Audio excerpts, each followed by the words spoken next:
Hi everyone. In memory of a martyr, Charlie Kirk. The media call him a podcaster. They're calling him a far right-wing proclaimer. Everything but what they ought to call him. A man of God. A preacher. A man that stood for truth. In the words of his pastor, he stood by the word of God and that alone. Charlie Kirk is a modern day martyr. What you have seen with your eyes, you watched a martyr. And while most of the church is woke, weak, and pathetically silent, God raised up a young man in Charlie Kirk to shake America. I'm reminded of the book of Acts where Jesus stood to his feet to receive Stephen the martyr. And it says that they laid the garments of Stephen, the garments of a martyr, at the feet of a young man named Saul, who later became Paul the Apostle. My prayer is that God would raise up a generation of firebrands, freedom fighters, young men and women that will stand for the truth. I recorded an interview with Charlie Kirk. Proud to call him a friend. I'm proud to call him a mentor because he inspired me. This message is prophetically eerie and a warning to Australia about China, our government, the climate cult. The Bible says that though he's dead, yet he still speaks. This timeless interview, I hope, will shake you to the core and give you a wake-up call, and hopefully speak to the leaders of our nation and revive us and give us a reformation and a change in our desperately broken nation. Here is my interview with Charlie Kirk. Guys, we have an exceptional man here, a man that I've greatly admired and someone that is no stranger to us, a great freedom fighter, man that I believe will be future president of the United States. And as a matter of fact, I think he should be the president of the United States. Oh, that's very kind. Charlie Kirk, how are you, Charlie? I'm doing great. Thank you. When I visit Australia, and I will, we're going to have to get together. Love what you're doing. And I got to tell you, we have a lot of fans in Australia. We get messages all the time. There are a lot of freedom fighters still in Australia. So God bless you. Honored to be here. We're there. We're fighting the good fight, Charlie. And sadly, a lot of the churches have gone woke, a lot of the mega churches here. But there's an upswell of people that are really, taking the fight. Charlie, just right off the bat, it seems that the walls are coming in on Biden. What's happening over there? This man that knew nothing about his son's business deals, that never took money. What's going on? I mean, you're there on the ground.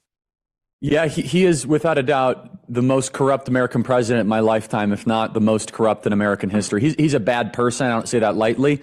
He has a granddaughter he doesn't even recognize as one of his own.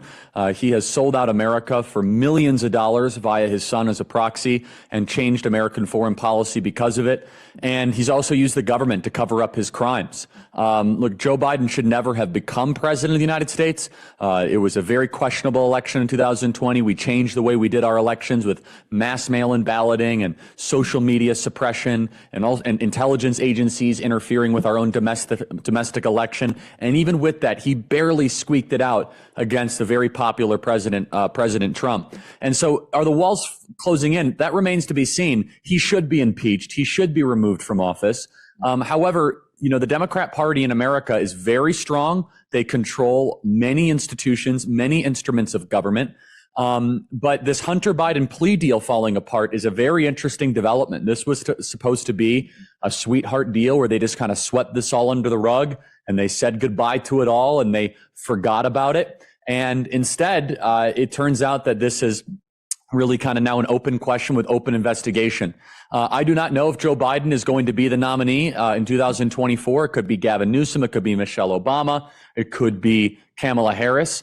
But I sure hope that somebody is held accountable here, because it's not just the individual corruption, but then it's the weaponization of government against your political adversaries. And I know we want to talk about this, but in America, there has been this tradition that you don't use the federal law enforcement agencies, I don't know, to indict the person you're running against in a race. That like deteriorates and erodes trust in the system. It's also cheating. It's outright cheating to use law enforcement to go after the person that is challenging you for the presidency, who also is a former president, President Trump. So it's outrageous what's happening here. I'm sad as an American. We used to be considered a very well-functioning government and a respected country, and we're in the midst of a collapse right now. You once called President Trump the bodyguard of Western culture. It looks like you were right. Everything since the COVID pandemic has just turned. It's almost like hell has vomited on America, and the downshot of that is it spews out to the rest of the world.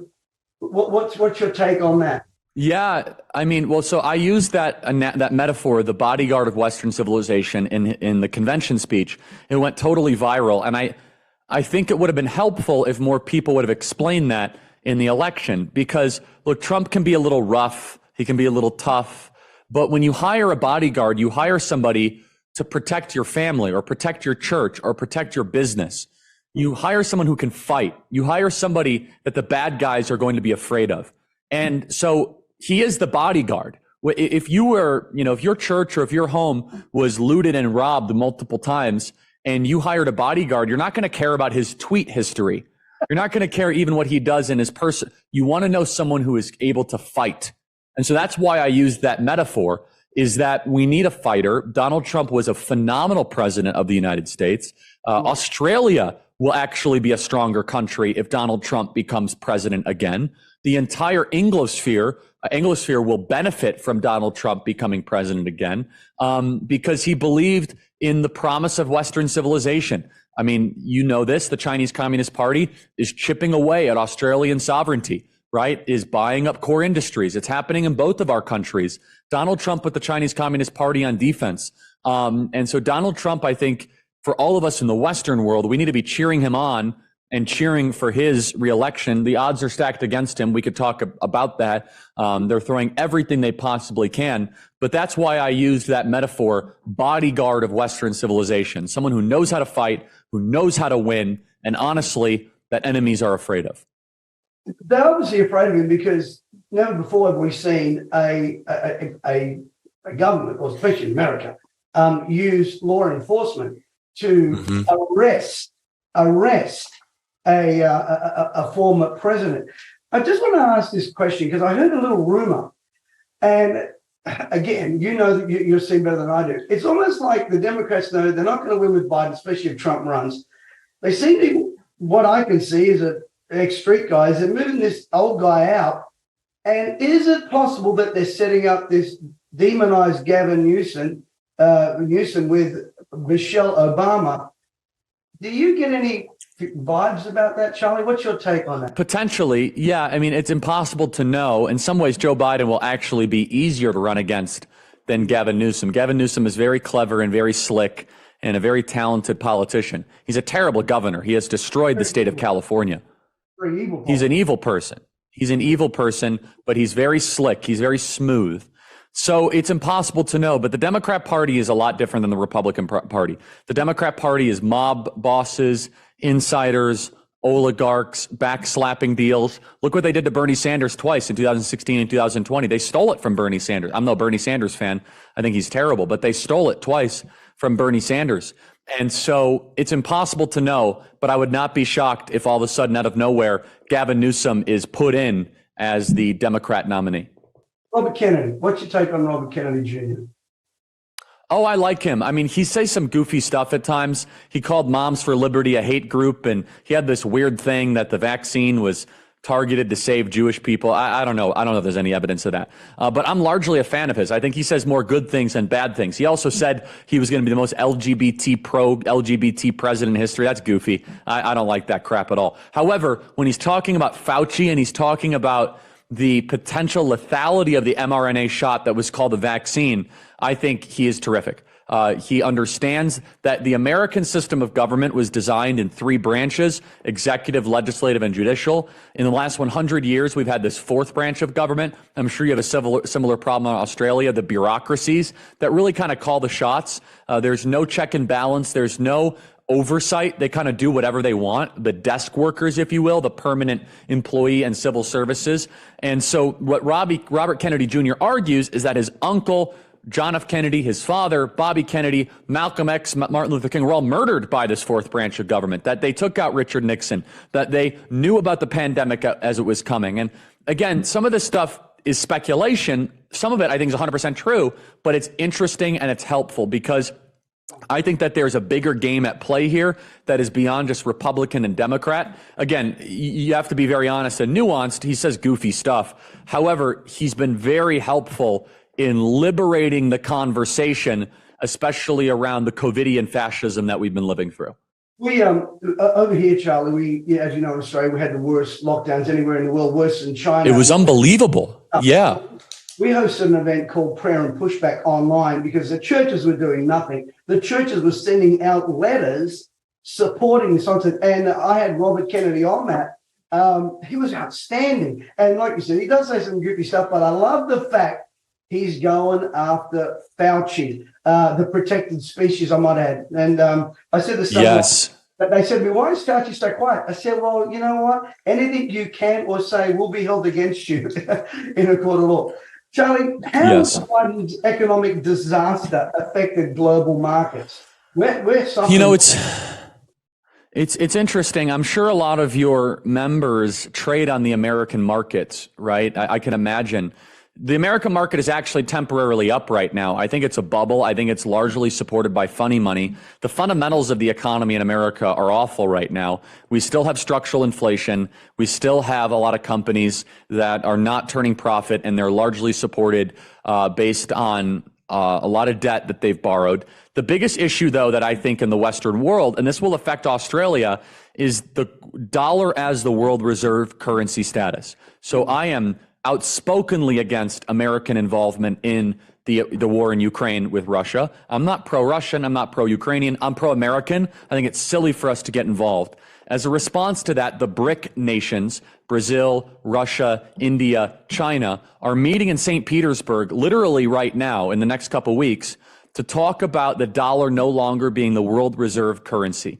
That would destroy America, and it would weaken Australia as well. Australia has been a significant beneficiary of our trade deals, right? Australia and America have very favorable trade deals, and Australia is kind of a sister country of the American economy, and really proud of that. I love Australia, but the outside of the temporary indicator of where the American economy is, they're trying to move us away from a sovereign Western dollar towards something the Chinese Communist Party can benefit from. And Australia is a super important country in this regard because the Chinese Communist Party sees Australia as mineral rich.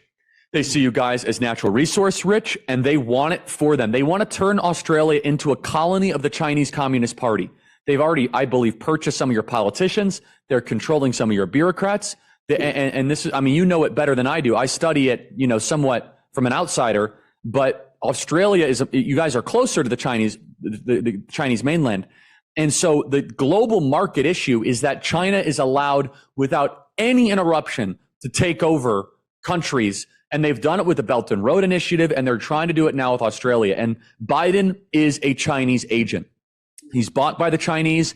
He's purchased by the Chinese. He's on Chinese payroll. His son took money from the Chinese Communist Party. And so we're in a place right now where the future of Australia and of our two wonderful countries will be largely determined on who the next president will be, whether or not we can restrain the Chinese Communist Party. But the economic disaster that Biden has implemented, the number one thing is the currency. Keep your eye on the currency. If that changes, we are going to be impoverished very quickly. Charlie, what do you think? I've had quite a few economic guys on the program, and guys like Gerald Salenta, who I love, Peter Schiff, and a few of the others. What do you think of DeFi, decentralized financing? What's your take on that? Do you think Say that word again. I'm sorry.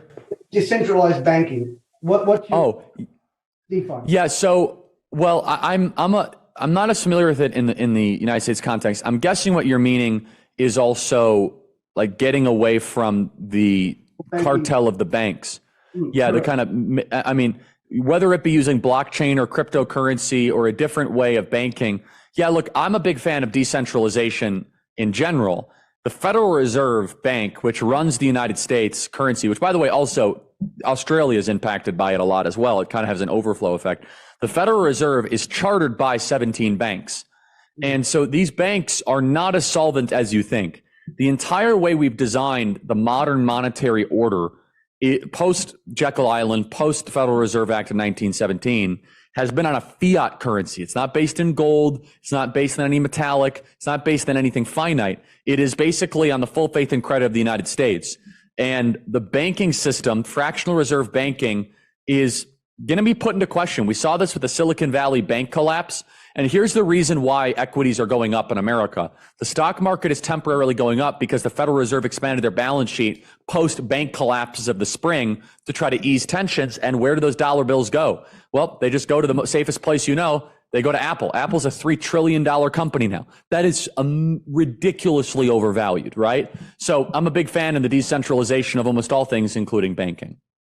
Charlie, over here in Australia, as you're aware, we have I call them, communists with lipstick on, and that's the Democrat Party. They are so driven by the climate change cult, and which is demonic in every sense. It's destroying everything. Where they're pushing it.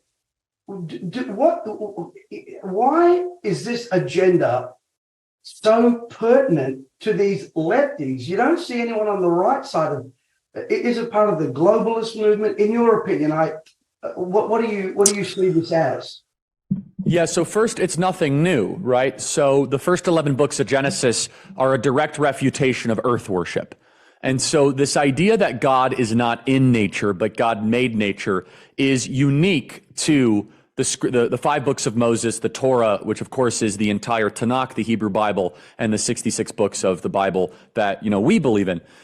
Which is this idea that where is God? And so the Mesopotamians, the Egyptians, the Indus River Valley, they believed that God was in the river, in the sun, in the dirt, and they worshiped those things. This is best exemplified in God's plagues against the Egyptians. He mocked the gods of the Egyptians. He blacked out the sun. He made the Nile change because this is what was worshipped by the Egyptians at the time. It was this idea that I, God, I am, as it says in Exodus 3, I am who I say I am I am so much greater than the nature, and nature is lower on the hierarchy. But then what is nature's relationship with man? So we know God and nature's relationship. God created nature. He spoke it into existence. Well, the difference is between man and nature that it's there we are to take dominion over the land, that there is a hierarchy and man is above nature. Nature is there for man to flourish. Now, we can enjoy nature. We can maybe even appreciate God more by looking at his beauty in nature, but we are never to worship nature. When there is a fork in the road, do we take the decision of prioritizing human flourishing or the worshiping of a rock? We should always prioritize human flourishing. The climate cultists are doing the exact same thing the pagan river civilization people did, which is they worship the earth. There is no such thing as a secular society. It depends of what God do you worship. We believe in the worshiping of a monotheistic, ethical, moral, personal God. Nature is none of those things. Nature is not moral. It's not personal. It's not orderly. It's chaotic. It's unpredictable. And you could prove it. Just try to go spend a week in the forest, right? There's not a built-in morality there. So with that being said, the climate change cultists, they want something to worship. They find that worshiping of nature. But more than that, they look at it as a way to abolish Western civilization. Private property is what has made the West. The idea of private property rights. I get to own stuff. You get to own stuff. Look behind you. I get to write books. I get to benefit from the fruits of the labor of my book, right? That's a beautiful thing. I have a podcast. I encourage people to listen to it. Private property allows for innovation. It allows for risk taking. It allows for entrepreneurship. But what if the government can come in and take your private property under the crisis of a climate change type emergency? That's what they're getting towards. They're going to start with stuff that, who cares? Coal and all this. They will get towards movement of people, cars, planes, trains. And so the green energy crisis is going nowhere. This gives them absolute power. It gives them religious type meaning, and we have to stop it. Here in Australia and the United States, it's driving our energy prices through the roof, gas prices through the roof. Do you think this is a planned assault on Western civilization, on countries like ours, as far as the World Economic Forum too?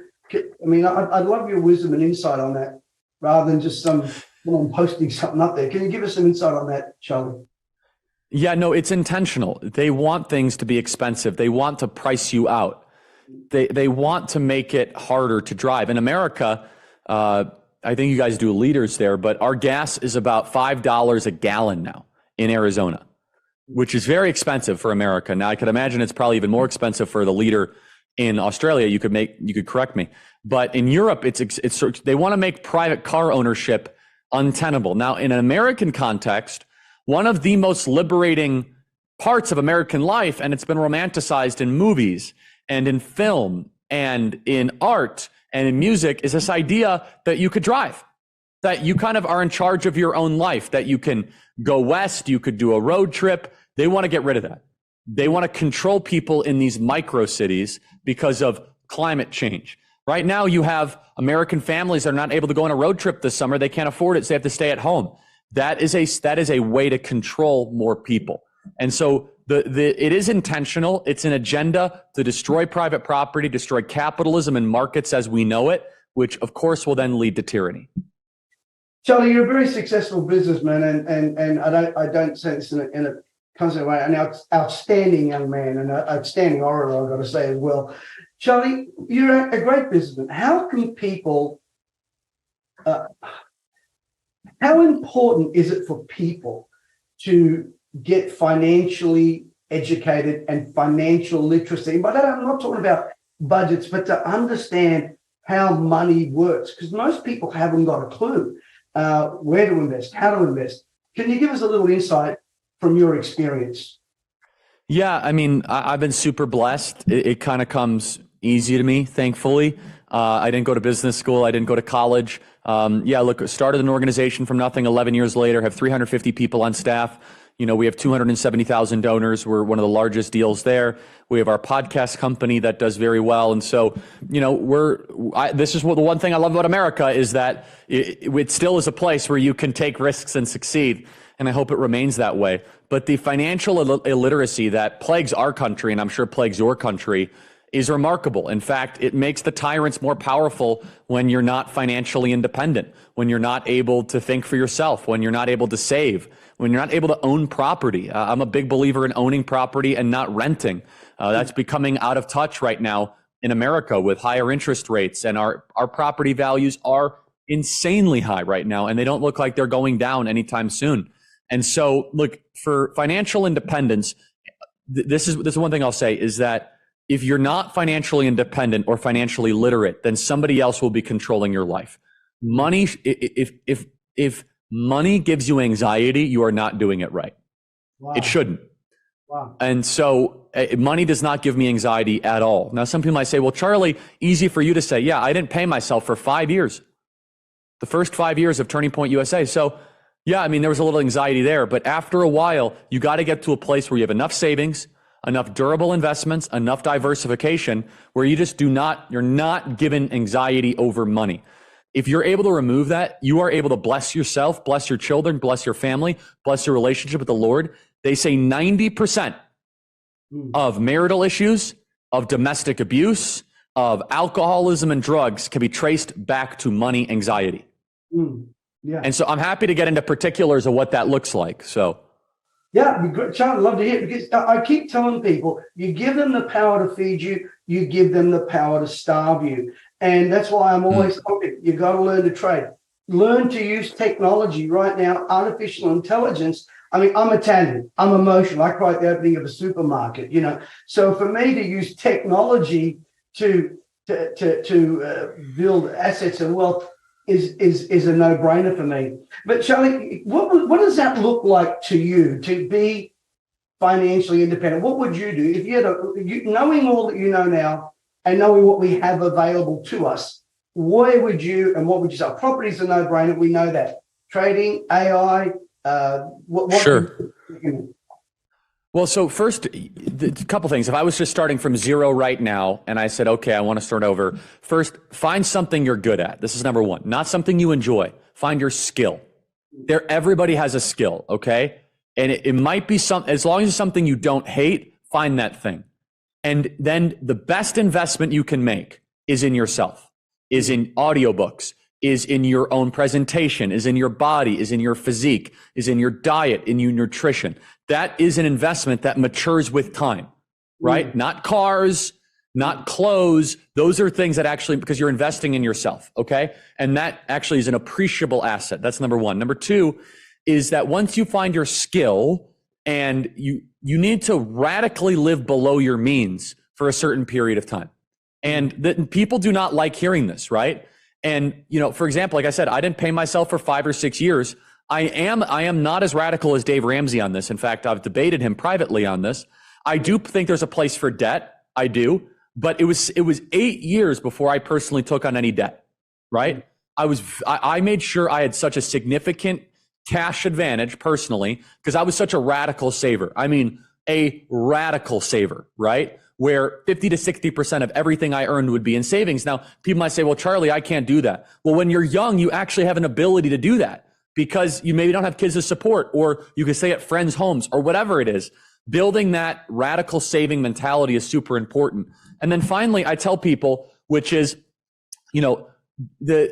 are you investing? What are you investing in? Are you investing in a quick turnaround, an instant home run, or are you investing in companies, right? Are you investing in concepts? Are you investing in durable things that are going to long-term be a result? Do not invest in fads. Do not invest. If somebody is telling you something can be turned around super quick, you should have an understandable skepticism, but Warren Buffett said the eighth wonder of the universe is compound interest. Correct. If you study compound interest and you have a little bit of, if you have a little bit of interest in that, literally interest, to pun on words, you can do very well. And the final thing is protect and enhance and increase your number one asset, which is your personal cash flow. It's you. Keep your cash flows strong, right? Manage your debt and keep your cash flows strong. And here's something I've learned is that delegate that which you can't do, and what you can only do more of that until you're exhausted, and you'll do well. We helped when the pandemic hit, Charlie. We were able to say and do things that the average person couldn't do. Didn't have to. I refused to go get jabbed, and I kept telling people, there is a storm coming. Get mentored, get financially taught, learn a skill, learn how to trade, learn how to use learn all these things, because everything they need, they can learn. But I know our audience want to ask, because I've done a little bit of research on what some of the people want to know. If we could switch to another issue, Charlie, which I know is very much on your heart. What the heck are we doing in the Ukraine? It's one of the greatest wastes of time. I don't know how, I'm sure your government is involved too with our government. We just went to a NATO meeting. We're not even part of NATO. And just the whole thing's so stupid. 790 million pensioners can't afford heating in this country right now. Our vets, let me tell you how crazy this government is. The equivalent of your Navy SEALs have just been told that when they go to war, they got to wear a body cam. Can you imagine the Taliban doing that? It's crazy. That's shocking. That's unbelievable. 790 million like that. No one's talking peace. It's like when all else fails, send them to war. What's going on? War is the way that illegitimate regimes stay in power. My whole adult life, the American government has been at war. War in Iraq, war in Afghanistan, war on cancer, war on COVID, war on whatever it is. War is the normal. We have a culture of war. And the war in eastern Ukraine is completely unnecessary. We should not be funding the Zelensky government. We should not be helping the Ukrainian war effort. We should be trying to broker peace. There are thousands of people dying every single week, minimum, probably even more. It's an absolute tragedy. It is terrible. But for the Western warmongers, and our government is really the head of all this, we're supposed to believe that Russia is an enemy. Why? Why is Russia our enemy? I don't like them. I don't want to move to Russia. I don't think they're nice people, but why are they an enemy? To get to the designation of an enemy, a sworn enemy of the United States, there should be a really good reason. Has Russia ever attacked America? No. Is Russia killing 110,000 Americans every single year? No, but Mexican government is via the cartels. Yeah. The cartels are coming and killing 110,000 people with drug overdoses every year. So why are we in Ukraine? Not a single good reason. It is a neoconservative fantasy play to keep an illegitimate government, shadow government, permanently entrenched. And so in America, we've spent $200 billion so far in the war in Ukraine. $200 billion. And we cannot secure our own border. We have people in debt. We don't have a manufacturing base to speak of, but we've spent $200 billion on a proxy war in eastern Ukraine. Charlie, it's almost like the woke culture has collaborated together to prop up this comedian over there who fronts as a military and political leader. Is this part of that global agenda? Because for these guys that for years and years cried peace, peace, peace, they're now going war, war, war. We've got to win the war. We've got to win the war. And it seems that the woker the country, the woker the government, the more left, the more involved they are. That's really well said. And I just want to say that part of this entire idea of the international woke regime has more to do with social issues than I think people realize. Gay pride flags on U.S. embassies, BLM flags. In America, we're told we must hate Russia all the time by our leaders. Hate Russia because they put their political opponents in jail. Well, our government does that. Hate Russia because they ban the medical mutilation of children. Well, I kind of like that. I wish we would do that. Again, I'm not like pro-Russian. There's a lot of things they get wrong. They don't protect speech the way I wish they would. And they're also a corrupt government of gangsters. But the Ukrainian government is just as, if not more corrupt. And so this is a bunch of, kind of very not successful American diplomats that are playing a high stakes game of risk with hundreds of thousands of people's lives in eastern Ukraine. You made an interesting statement before, Charlie, and I didn't want to interrupt you because you're just brilliant. And I got to tell you, Charlie, you're a great speaker. But you mentioned that America has been at war, except when Trump was in power. No, that's right. He didn't start any wars. No new wars. First guy. No new wars. And then all these racial vilification that he suffers. He seems to be the only president that has had no affiliation with any slave ownership. Why do they? Go ahead, Chuck. Yeah. Why do they? Well, that's why they're going after him, because he stopped the war grift. Yeah. We haven't had the movie Sound of Freedom here yet. It's coming next month. I'm trying to get Tim Bollard to do an interview with him, but. Why has there been such a negative reaction from the mainstream mafia media against this movie? It's a great, shouldn't they be going, yay? Well, it's perplexing if you didn't know about Epstein. They don't want people to start to watch that movie and then realize that several figures in the Western world, not just America, royal family, Bill Clinton, and others flew on private jets with Jeffrey Epstein and trafficked children. The movie does not talk about Jeffrey Epstein. The movie talks about a separate story with Tim Ballard, played by Joel Caviezel, really well done. But the entire topic of child sex trafficking begins the conversation where you recognize and realize that some of the top figures of the American government have been involved in the trafficking of underage people, girls, sometimes boys and girls, for sex. And you're not even allowed to say that in the States. They'll call you every name possible, even though we materially know it happens. It's the same thing here, Charlie. It's almost like guys like me that step out. We're shadow banned, we're blocked, we're this. What's happening in Australia now, which I think may be of interest to you, is instead of fact checkers, what the government is trying to do, especially now that they're trying to introduce this voice to Parliament, which is an unelected body of Indigenous people, which we already spend 30 billion on, and only 10 billion gets on the ground. Just a few months ago, I was up working with the Indigenous people, seeing the abuse of street gangs, being an ex-youth pastor and everything. And by the way, I was Jürgen Matthesius told me to say hi, by the way. Oh, yeah, he's a good man. Jürgen was a Bible college student of mine. So, yeah. Oh, wow. Yeah, great man, and doing a great work. But we were up there. None of the money is getting there. What they're doing now in Australia, there is a disinformation bill, whereas anyone like me that would say anything that is contrary to the government narrative, if Facebook and Twitter, etc., doesn't ban me, they will fine them, not me.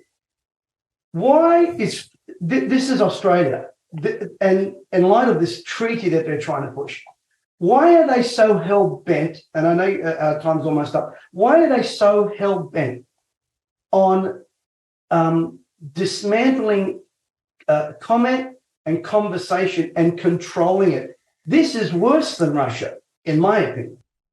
It is worse. So the way you know you're on the right side of history is that you're not trying to shut up all your opponents. The Marxism cannot exist with speech. You got to choose one or the other. So the reason why the American government was set up in the way it was is the founders realized you could either govern by speech or by force. Speech or by force. There's no in between.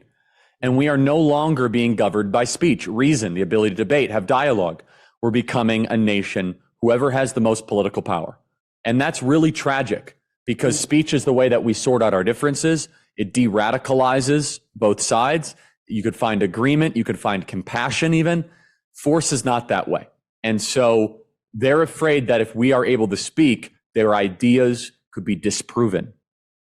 With speech, they become less powerful. Last question, Charlie, and thank you for your time. I know you're a busy guy, and we honor you in the work you're doing, my brother. We really, really do. Thank you. What are you predicting with the next election? What's your heart say? Oh, boy. What's your heart say? Well, I mean, I'm praying that God just intervenes in this situation. I pray so too. Yeah. So we have to act obediently, which is what we're going to do here in the States.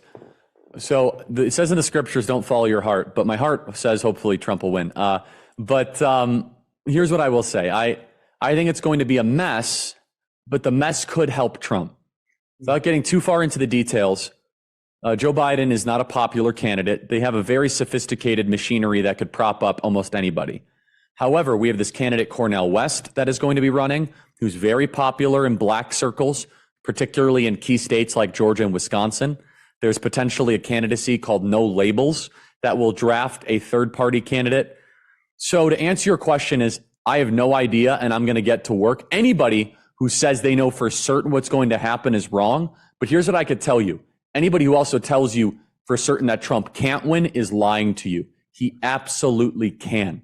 It is within reach. Will he? I'm not one of those guys that makes those predictions. He should. He was a great president. The country's in hell, and we need him more than ever before. But boy, stay prayerful. Here's my prediction for the 2024 election. If two things happen, if we act obediently, and if God wills it, then we will win. I think we have to meet God halfway. I think we have to do everything we can. I don't think God will act miraculously and honor our laziness or our cynicism. I do not. If we just sit idly by and say there's no chance, why would God meet us halfway? I think by faith we must act, by faith we must work, and by his grace he'll intervene and deliver a miracle. Charlie Kirk, where can we find you? Where can we stalk you? Where can we? Where do we find Charlie Kirk? I mean, I want everyone watching this broadcast to follow and listen to Charlie. Well, that's very kind. Thank you. You're a voice of wisdom, you're a voice of reason, and you're a man of God, Charlie. And Thank you. We have a lot of people of diverse faiths. I've never been one to hide my faith, even in the midst of secular culture.